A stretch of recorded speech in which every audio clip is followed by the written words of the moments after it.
Good morning, and welcome to Daily Dhamma, a letter to our children.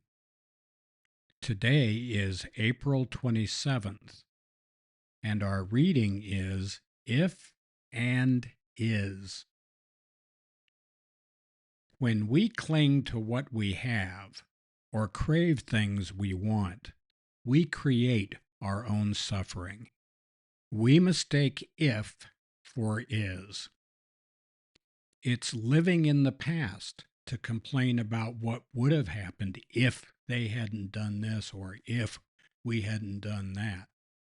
It's living in the future to plan how great it will be if we win the lottery, or to worry ourselves sick about what will happen if everything goes sideways. But the past and future don't exist. On the other hand, is can be very useful. Knowing where we are, what we are doing, and what we are grateful for can help us decide what is the next right thing to do. We need to make sure our clock is set to the right time, which is now.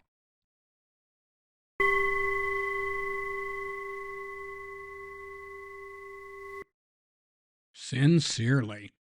Sincerity is the theme for April, and we need to remind ourselves over and over again that just because we think something doesn't make it so. The idea that strong feelings on our part constitute something important for other people to respond to is errant nonsense, and it goes the other way too. Just because other people are wee-weed up about topic A, B, or C doesn't mean that we have to follow suit. The be here now stuff is really important. From the bottom of our hearts, please be here now. This is the place that and the time that we have.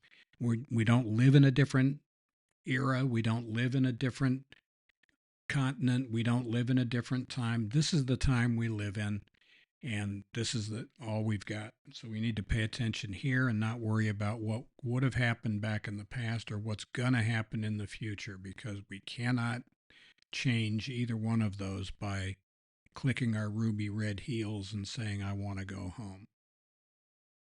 A critical part of Hindu and Buddhist tradition is renunciation, to walk away from the material world and pursue the world of the spirit.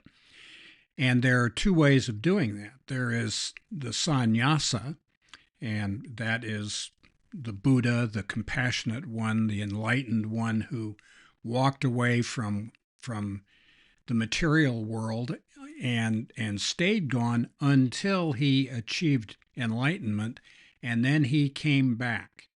And the Hindu interpretation of that would be that he came back through karma yoga, the way of action.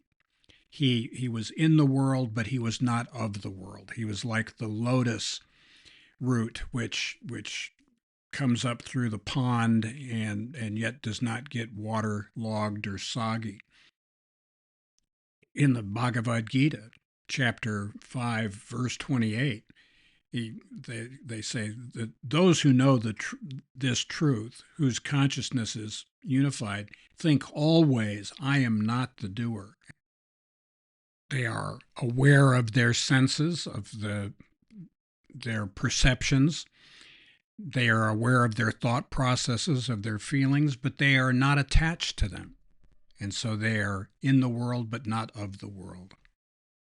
Jesus says much the same thing. And so there is a long history of mystics, including Meister Eckhart, Teresa of Avila, St. John of the Cross, and countless Hindu and Buddhist mystics who practice the same thing. So happy trails to you until we meet again.